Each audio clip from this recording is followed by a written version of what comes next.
नमस्कार दोस्तों, हम आपको बताएंगे उल्लू पक्षी के तांत्रिक प्रयोग के बारे में। तो आप सभी से अनुरोध है, इस वीडियो को पूरा देखिएगा, तभी आपके समझ में आएगा दोस्तों।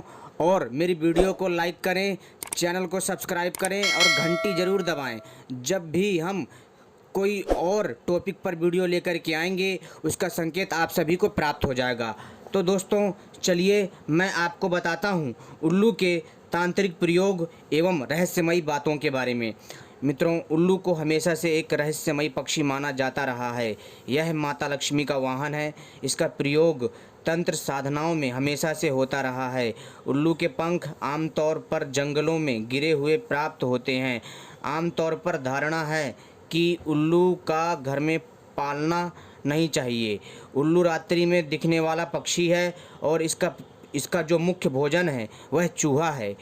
मान्यता यह है कि उल्लू को किसी भी संकट का पूर्व अनुमान हो जाता है, अर्थात उल्लू एक ऐसा पक्षी है जिसको भविष्य में घटने वाली घटना के बारे में पहले से संकेत मिल जाते हैं, जिस कारण यह मनुष्य के पास जाकर के विचित्र घटनाएं एवं जो है अद्भुत कलाएं दिखाता है। इसलिए इसे अपशकुन का प्रतीक भी लोग मान लेते हैं। लेकिन दोस्तों, यहाँ मैं बताना चाहूँगा, उल्लू कोई भी अपशकुन पक्षी नहीं है। यह तो एक माता लक्ष्मी का वाहन है जो लक्ष्मी का सूचक माना जाता है।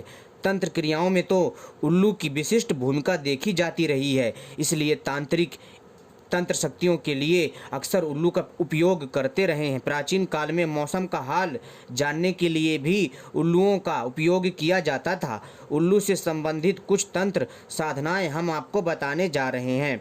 दोस्तों, यदि किसी को प्रेत बाधा है तो दोस्तों उल्लू के दाएं पंख को, जी हाँ दोस्तों, उल्लू के दाएं पंख को उसका धूप दीप आदि से पूजन करें। फिर निम्नलिखित मंत्र का 108 बार शनिवार को जाप करें। ओम नमो कालरात्रि, यह बीज मंत्र है छोटा सा, इसको याद कर लें। ओम नमो कालरात्रि। फिर इसी मंत्र का जाप करते हुए इसे किसी ताबीज में बंद करके पीड़ित व्यक्ति के गले में पहना दें, तो इससे भूत प्रेत आदि के समस्त दोष दूर हो जाते हैं और दोस्तों जो ग्रह बाधा संकट होते हैं वह नष्ट हो जाते हैं। और इस तहवीज़ के फायदे से उल्लू की, जी हाँ दोस्तों, जो आपने उल्लू के पंख का प्रयोग करके तहवीज़ बनाई है, इससे दोस्तों यदि आप अपने गले में धारण करके अपनी दुकान पर बैठते हैं तो दोस्तों लोगों का आकर्षण बढ़ता है और आपके अंदर एक सकारात्मक ऊर्जा का जो है प्रभाव होता है, जिसके कारण मित्रों आपके जो दुकान है अच्छी चलती है। अब दोस्तों अब बात करते हैं पत्नी को वश में करने के लिए यंत्र। पत्नी उसके वश में ना रहती हो तो वह पुरुष किसी भी महीने की सप्तमी, नौमी या पूर्णिमा को सुबह ही उल्लू के सिर के पंखों को लेकर आए। ऊपर उसके सर के पंख होते हैं, ठीक है, लेकर के आए। फिर उनका धूप दीप आदि से मनोभाव से पूजन करके उनको सोने के ताबीज में बंद करके अपने दाहिने हाथ पर बांध लें। इससे धीरे धीरे पत्नी से प्रेम भाव बढ़ने लगता है और झगड़े समाप्त हो जाते हैं, ऐसा तंत्र शास्त्र में लिखा है। बुद्धि बढ़ाने के लिए कार्तिक मास की पूर्णिमा को, जी हाँ दोस्तों, कार्तिक मास की पूर्णिमा के दिन सूर्य उदय से पहले ही उल्लू के पेट के पंखों को लेकर आएं। फिर उनका धूप दीप आदि से पूजन करके उनको सोने के ताबीज में बंद करके हाथ में बांध दें। पुरुष हो तो दाहिने हाथ में और नारी हो तो बाएं हाथ में बांधें। ऐसा करने से धीरे धीरे बुद्धि का विकास होने लगता है। दोस्तों यह बहुत ही अद्भुत उपाय है। और दोस्तों कुछ मान्यताएं हैं उल्लू को लेकर के। कोई उल्लू किसी के घर पर बैठना यदि चालू कर दे तो वह शीघ्र ही उजड़ जाता है। यदि किसी घर की छत पर बैठकर बोलता है तो उस घर के स्वामी या परिवार के सदस्य की निश्चित रूप से मौत होती है। यदि किसी के दरवाजे पर उल्लू 3 दिन तक लगातार रोता है तो उसके घर में डकैती पड़ती है।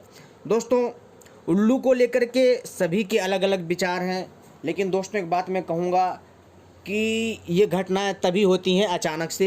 लेकिन दोस्तों ध्यान रखें, यदि आपका घर ऐसी जगह है जहाँ पेड़ है, खंडर है या फिर मतलब सुनसान इलाका है, तो ऐसी जगह में उल्लुओं का आना जाना लगा रहता है, क्योंकि यह खास करके जंगलों में, सुनसान जगहों में और खंडरों में तथा बड़े बड़े जो पेड़ पौधे होते हैं वहाँ छुपे रहते हैं। और जहाँ पर बंद कोठियाँ रहती हैं, जहाँ 4-5 साल से 10-20 साल से कोई नहीं जाता, वहाँ पर भी उल्लू होते हैं। तो दोस्तों आप सभी से अनुरोध है कि जो है आप जो है बड़े ही सावधानी से, यदि आपके यहाँ आसपास उल्लू आते हैं तो अपने घर में हवन वगैरह करवाएं तो ज़्यादा अच्छा रहेगा। और दूसरी बात, यदि आपका घर आउट ऑफ एरिया में है तो आएँ तो घबराएं नहीं, क्योंकि उल्लू बहुत ही अच्छा माना जाता है, शुभ माना जाता है, इसे पालना चाहिए और इससे ज़्यादा कुछ नहीं कहूँगा।